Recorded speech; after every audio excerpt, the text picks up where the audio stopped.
A lot of thoughts with this matchup. Damien, I'll give you first word here, though. What do you think about the Panthers being in the postseason and they win the division? Congrats. We've sat up here and said a lot of nice things about them. Congratulations. They won the division. They're in the playoffs. There's a lot of problems with this Carolina team. And for me, I'm going to go with the running backs because I'm a running back myself. What we saw from Rico Dowdle and Chuba Hubbard against Tampa Bay yesterday, that can't happen. If you want to have an impact, if you want to make a run, if you want to continue to win the division and, you know, have culture and improve this organization like we're talking about, all the pressure can't be on Bryce Young. We've seen it. He can't handle it. You have to have a run game. And they disappeared yesterday. And in the playoffs, we always talk about it. It's teams that play good defense and teams that run the football. And they just didn't do that yesterday. And something on top of that was the weather being a factor, and we know in the playoffs it's going to be bad weather. It's going to be cold. There could be snow depending on where you go. It could be rainy. It's not going to be this perfect weather for football, so you've got to be able to just turn the hand of the football off to your running backs, and they couldn't do that yesterday, and I think that's a problem. Well, don't worry. The weather will be fine in Charlotte, and that'll be the end of them after 1 week, so don't worry about that. They're not going to be traveling any bad destinations. Look, the quarterback's not good enough, period. That's the bottom line. I've been saying it all year. He's not good enough. He showed that on Saturday night. He just isn't good enough. You saw the throw he tried to make to the sideline. He couldn't even reach it. I mean, it was a bad throw. He doesn't throw. On the first throw of the game, he jumped. I mean, he jumped over the offensive line so he could throw it. He's just not good enough. You know, you can point to the running game. Yeah, you have to run the ball because he can't win the game. Like you said, he can't put the team on his right arm. He's just not good enough. So they better run for 200. Remember, they beat the Rams. Mm-hmm. Yes. They did beat the Rams. And I don't know how they did, but they beat the Rams. Remember, they forced three turnovers. And he threw a pick six in that game. Two pick sixes. They're not going to beat him this time, so they can worry about bad weather. I want to try to just swing this back to somewhat positive. Golly, did Pete unload the clip or what? You right, man. I'm just a realist. I don't think he's very good. I don't think he's very good.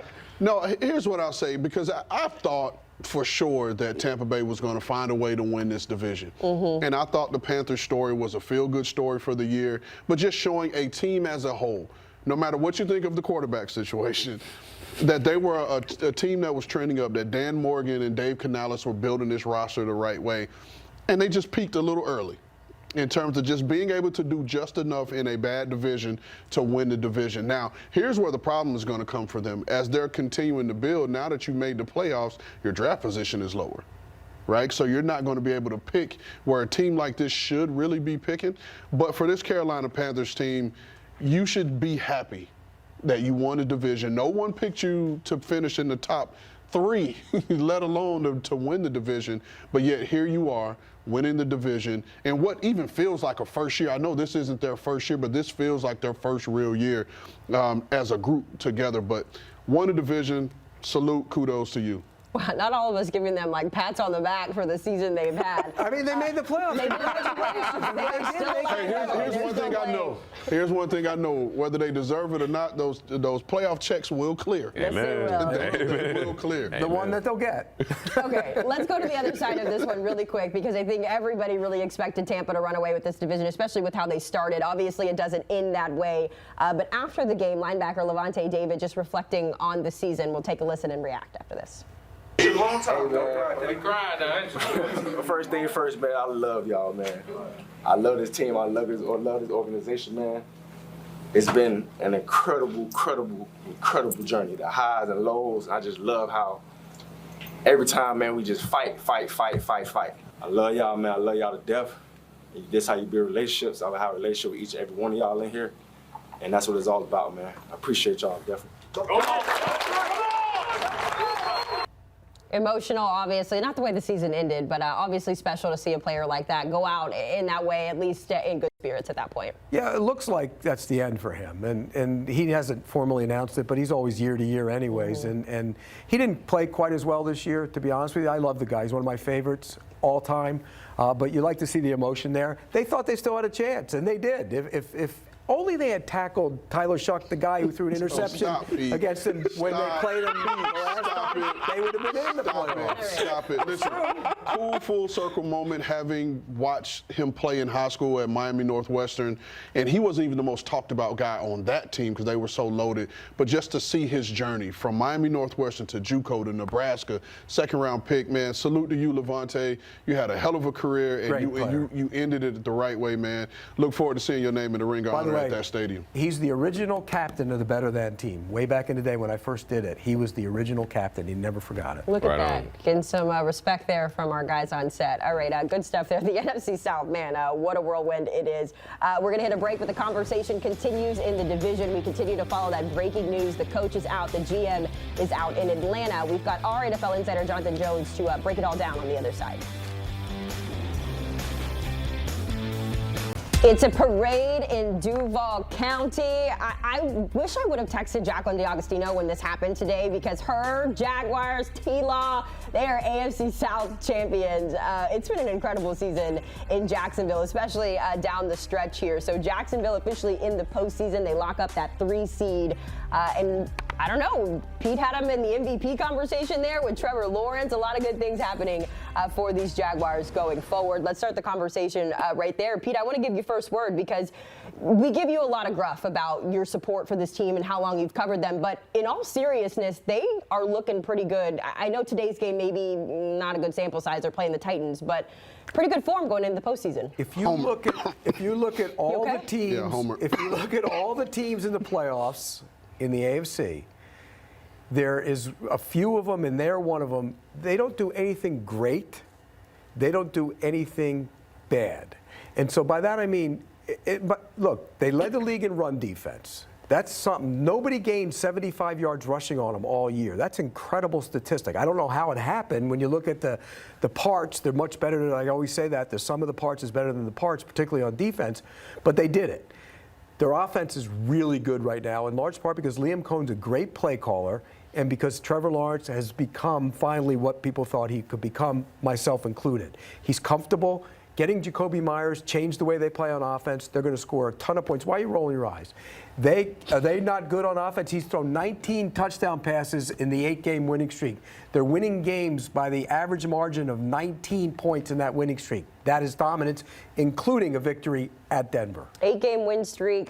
They've outscored teams by 153 points. They've got the best points differential in an 8-game stretch since the Ravens back in 2019. So you're rolling your eyes. No, that's not why I was rolling my eyes. I just liked his extra comment of he's becoming what I thought he would be. So kudos to you, my friend. Well, I tell you what, early in the season, I didn't see it, so I was as critical as him as anybody.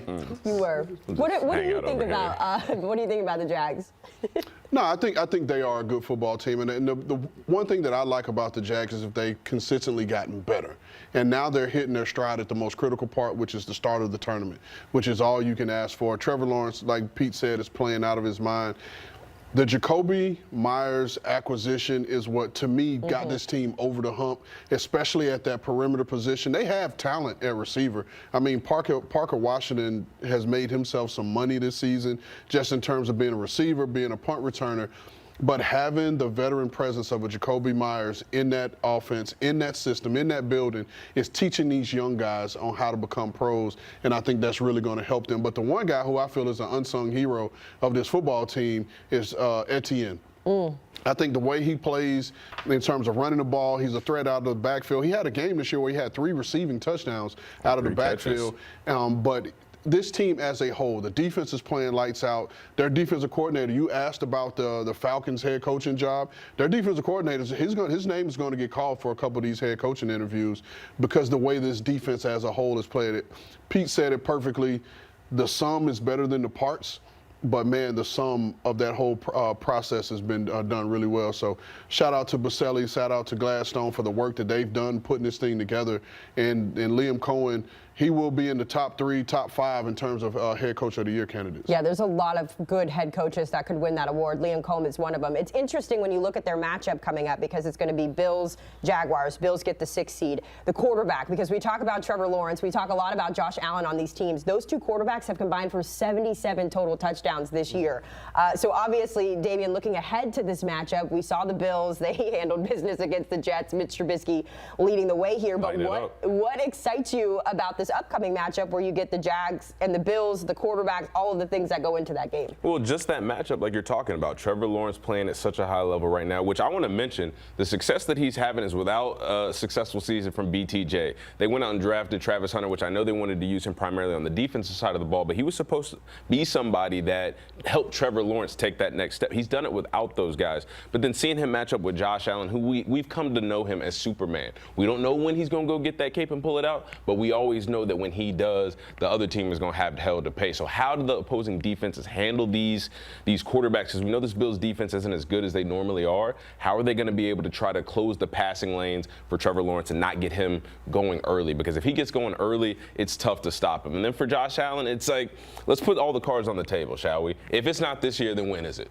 Truly, for Josh Allen, forget the Buffalo Bills. For Josh Allen, if it's not this year, when is it going to be? Correct. This is the year. Look at the tournament. You don't have Patrick Mahomes. You don't have Joe Burrow. This should be the year for Josh Allen. But you do have to go out on the road, which is never an easy thing to do. I told people in Jacksonville, I think this is of all the teams they could have played, this is the one you didn't want to play. Mm-hmm. Right? When you think about it, you'd rather play the Texans. You'd rather play the Chargers. You don't want to play Josh Allen because Josh Allen, like you said, he could become Superman. And if he becomes Superman, he's going to win that football game no matter what. By himself. The good news is, though, because they're so good in the run game, Jacksonville, the run defense, that they can shut down the team MVP and James Cook and then put it on Josh Allen, as some people around here like to say. Be careful, Pete. You poking the bear. But Haley, listen, Stay on track here, this guys. is the battle of Pete and his Jags and Dame and his Bills. Actually. Can we get a friendly wager? No, I don't care who wins or loses, but I will tell you this. I have nothing but the utmost respect for the Buffalo Bills, and I picked them to go to the Super Bowl, so I still think they are more than capable. That's what it is. That's what it is. He thinks the Bills are going to beat the Jags, and he just doesn't want to say it. I think Josh Allen is capable of going on a run and winning the whole damn thing. I'm capable of playing winning the lottery too. Yeah, but you don't play it, you told me. It's a chance if I played it. Yeah, when it was up to I'm gonna do you like you did Dame. I'm gonna do you like you did Dame the other week when you told Dame, make a choice, make a decision. I'm not asking you to choose a winner of the game. Can we just get a wager, a friendly wager of Dame? We know you support the Jags, right? We know you and your history with the Bills. Can we just get a friendly wager? You don't want to wager nothing? Let's brainstorm it. We'll think about it in the break. We'll think about it. We'll come back. We'll think about it. I do quickly want to talk about the Texans here before we wrap this up, because the Texans, they benched their starters in the third quarter because they found out that the division race was pretty much done there. But it's not. The Texans are kind of confusing because it's like there's moments when, like 3 weeks ago, we were like, nobody wants to see this team in the postseason. And then, Pete, we come into today and it's like, oh, well, I don't know if I would want to see them or not. Look, they have such a great defense. It's going to be a tough game for whoever plays them week in and week out in the playoffs if they advance. But how good are they offensively? That's the question. And we talk about teams that are flawed. At times, this offense has been flawed. At times, the offensive line has been bad. It's been better as of late, but at times it's been bad. They don't run the ball very well. And so that puts a lot on C.J. Stroud to make plays in the passing game. So we love their defense. There's no question about it. They're the number one defense in the league. You know, the Broncos gave up a late passing play that ended up making the Texans the number one defense in the league. But the bottom line is, I don't know how good they are on offense. And is he capable of getting points and scoring points on the offensive side of the ball? This is the question we've all been asking. When are we going to see C.J. Stroud look like he did from his rookie year or take a step? Because for those out there that don't remember, C.J. Stroud's rookie season was one of the best in league history. I mean, he threw for 4,000 yards. He was the first quarterback, or the youngest quarterback, to lead the league in touchdown to interception ratio. He was the youngest quarterback to win a playoff game. And ever since then, we've been left wanting more because we see the potential. We see what he's capable of. Just from kids love to talk about aura, right? C.J. Stroud's aura his rookie year, they won games alone, right? And we're not seeing that same C.J. Stroud right now. I don't know if it's a confidence thing built in with the lack of stability at the offensive line, combined with you don't really have a lot of pass catchers. I mean, we know that Nico is a good receiver, but outside of that, you're looking at the tight end, you don't really have a good run game. It's hard. I understand it, but still, C.J. Stroud in a quarterback-driven league, you have to make those plays. You have to find a way, and he just hasn't made enough of them for me to consider them legitimate Super Bowl contenders. Well, I'll say the biggest difference between that version of C.J. and his current, I think you hit the nail on the head, was the stability of the offensive line to start with, and then the run game. And because everything was derived off of that run game, the play actions, the nakeds, the boots were all set up off of that run game. And this is no shot at Woody Marks, because Woody Marks has played well as a rookie. Woody. But he is not the bell cow runner that's missing in this Texans offense. And the offensive line as a whole is still working their way through. They've had a bunch of moving parts, a bunch of different lineups. I believe at one point over the last 2 weeks or so, they had the most offensive line changes throughout the league for the year. I think it was about 9 different offensive line combinations. But they will be able to rest on this defense. And this defense does create turnovers. And hopefully they'll be able to create these turnovers and play with short fields. We talked about it last week, Pete. Whether you're on the NFC side or the AFC side, you'd rather be that 5th seed play the and 4. then play the 4. So they have another favorable matchup depending on who wins this game tonight. Yeah, whether you play the Ravens or the Steelers, it's favorable for them rather than going to play one of those other teams that are sitting there. Ravens Steelers currently just under 6 minutes to go in the second quarter, and the Ravens have the ball. They are up 10-3. So we'll keep our eye on that game as we continue to move forward. But we're going to hit a break here on Game Day Recap because we're going to talk about the NFC. The Eagles with a chance to win the game today. They chose not to do that. So how does that impact their playoff seeding? Plus the Rams with a big win as well. Breaking down the NFC playoff picture next.